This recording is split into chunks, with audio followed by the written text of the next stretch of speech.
Hello, everyone. Today we're talking about short sales, and we're talking about short sales from a home buyer perspective, not from a seller perspective so much.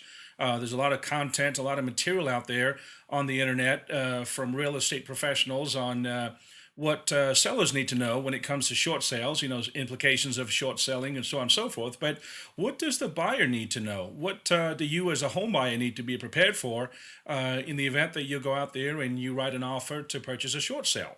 So let's take a look. Well, first of all, what is a short sale? A short sale is actually a transaction in which the market value of the property that's being sold is below the amount of the loan or loans that are owed to the lender or lenders by the owner of the property. So the seller is basically in a situation where they owe more money to one or more lenders than the property is really worth. And if the property were to have to sell, the owner or seller would have to come in with cash to make the numbers work. And of course, a lot of times that's just not going to happen. It's just not going to work. So what has to happen is the lender or lenders, the lender has to approve the transaction. So the buyer and the seller will agree on a purchase price and some other terms, which are no different to any other real estate purchase transaction. But in addition to all of these, the lender has to approve the transaction. The transaction has to be approved by the lender, or as I said, in some cases, more than one lender. So a short sale agreement is actually, if you think about it, between three parties: the homeowner, their lender or lenders, and a third party buyer, which would be you, the buyer. So the homeowner, their lender or lenders, and a third party buyer, which would be you. And here's home buyer short sale tip number two. Are you serious and will you last? Short sales take time to happen. They don't happen typically as quickly as a regular, what we would call a standard sale. These transactions take time because there are more parties involved. And you as a buyer have to be prepared for that. A lot of buyers just can't wait for the short sale approval to come. And a lot of times it seems like it takes forever. And buyers will write an offer, sometimes even put down earnest deposit, and then walk. Buyers will pull out, back out, and leave. So a lot of times what we're seeing in the marketplace now is that lenders that are approving the short sales are making sure that buyers have some skin in the game and putting in some clauses that will basically make it a little bit more difficult for you as a buyer to just change your mind 30, 40, 60 days into the process and leave. So what lenders are doing very often now is they're forcing the buyer to agree to forfeit the earnest deposit money. Boy, I tell you, that'll make you stick around for the short sale approval to go through and make sure that you close. So watch out for that clause. If you're writing an offer on a short sale a property, be sure to look out for that. If you're someone that's just not willing to stay the course and wait for the process to run its course, you may want to take a real close, long, hard look at whether a short sale is for you or not, because the lender that's behind the transaction might force you to give up your earnest deposit money in the event that you walk away. Now, here's home buyer short sale tip number three: HALFA. HALFA is a fancy abbreviation, if you would, for home affordable foreclosure alternatives. And it's basically a government legislation that was updated in December of 2010. And the government legislation has basically made the whole process a little less harsh on the seller, the owner of the property, which indirectly makes the whole short sale transaction close a little quicker. In fact, a lot of real estate professionals in the market will tell you today that short sales are closing quicker than ever before. And HAFA has a lot to do with that because it's streamlined and made a little bit easier on the seller the process that needs to happen in order for the short sale to be approved and the transaction to close. Now, you've got to understand, as a home buyer, that lenders are not obligated to have to follow the HAFA rules. There are some incentives from the federal government for the lenders that do, but not all lenders will, and they're not obligated to. And so the ones that won't are probably going to be a part of a short sale transaction that takes a little bit longer. So, in summarizing, the HAFA rule means that you could close quicker. It could mean that there's a quicker closing for you on your short sale transaction. So tip number four: the buck stops where? Sellers will usually accept whatever short sale offer seems bona fide because at the end of the day, if you really think about it, they're not the ones about to lose their shirt. they have little to lose, and then they might be salvaging something about their credit profile in short selling rather than walking away from the home and abandoning it. But usually, a seller's going to accept whatever offer is made on a short sale transaction because they're not the ones losing the money. The lender or lenders that they owe the money to are actually the ones that finally have to agree or disagree to your terms as the buyer. And so remember that a seller and buyer can sign a contract, but the short sale has to be approved by the lender for the transaction to go through.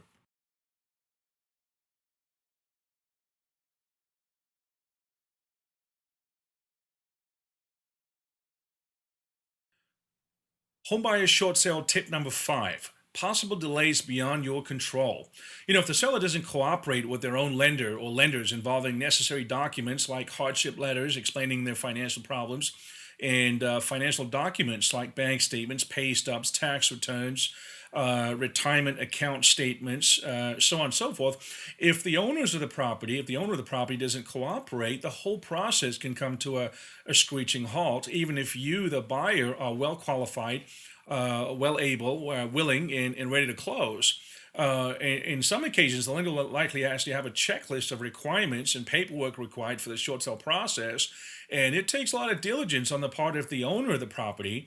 So, usually on a short sale offer, it's kind of important to make sure that your agent, your buyer's agent, realtor that's representing you, is in contact with the listing agent of the property, if there's one involved, to make sure that the sellers are far enough along the process in providing necessary paperwork for the short sale to be approved. Because remember, as we said earlier, there are three parties to a successful short sale closing. There's the owner, the seller, the lender or lenders, and then the buyer, which is you. You might play ball, you might play by the rules and do everything right, but if the owner of the property isn't cooperating or is slow or just not doing what they're supposed to do, there could be delays beyond your control. Home buyer short sale tip number 6: be prepared for a counteroffer. Usually, you're not going to get a counteroffer from the owner of the property themselves. As we said earlier, they're on their way out. They're technically losing their home and salvaging what they can in terms of their credit and hopefully not having a tax liability. So, a counteroffer is more likely to come from the lender that has to approve the short sale transaction as the interested third party. So here's how the process goes. You, the buyer, will make an offer. The lender that has to approve the short sale, we're not talking about your mortgage lender that you're getting a loan approval from. We're talking about the lender that may actually be in process of foreclosing on the home. So you've made your offer. That lender's going to send an appraiser or some other evaluator, for example, a BPO, which is conducted by a broker. It's known as a broker price opinion. So the lender's going to send somebody out there to evaluate the property, determine the fair market value. And so, in an example, say you offered $100,000 on a home that they now believe is worth 130,000, you're going to receive a counteroffer. And this dispels the notion in the market that short sales always involve, great deals. That's not always the case. Short sales will often involve properties that are sold at or about close to where fair market value is. Of course, if the property has repair issues, then you as the buyer might get the property for a little bit less than market value. But don't be surprised if there's a counteroffer from the lender, even at the 11th hour in the process, just when you think you're home free, because they've sent an appraiser out there or an evaluator out there, and they've determined that the fair market value of the property is actually more than what you've offered.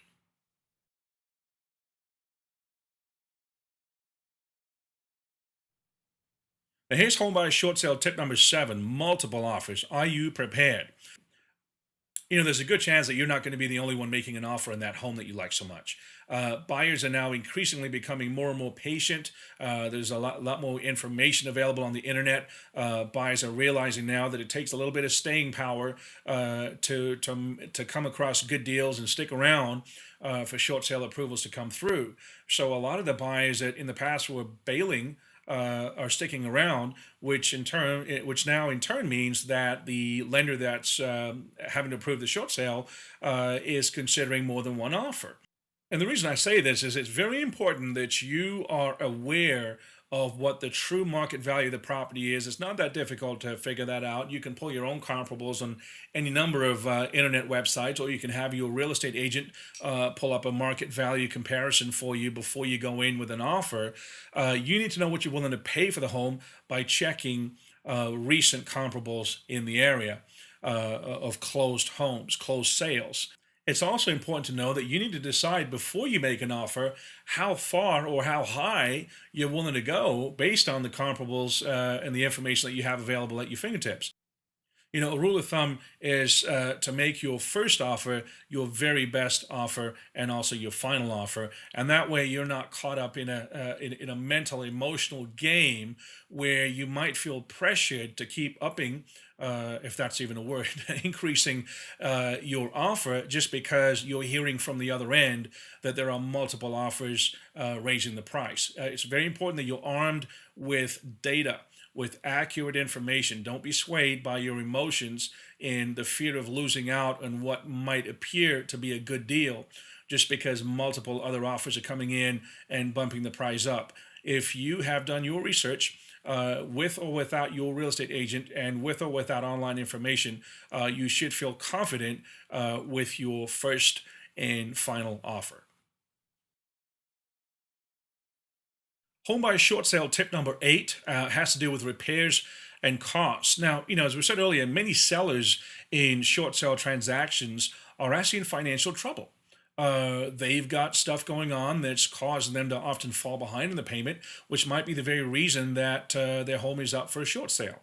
So there's a good chance the seller will actually not be able to do any repairs. For example, Section 1 repairs in the wood destroying pest inspection report, also known as a termite report. Now, this may vary from state to state and from lender to lender, but just be aware that the expense of a termite report or even repairs might fall on you as the buyer just because the seller is not really motivated to do any repairs, or the seller is financially unable to do any repairs. Now, especially with government-backed financing such as FHA, VA, or USDA loans, it's not uncommon for the appraiser to call for repairs. And so, if the owner of the property involved in a short sale transaction is unwilling or unable to do so, just be prepared that it might fall on you as the buyer.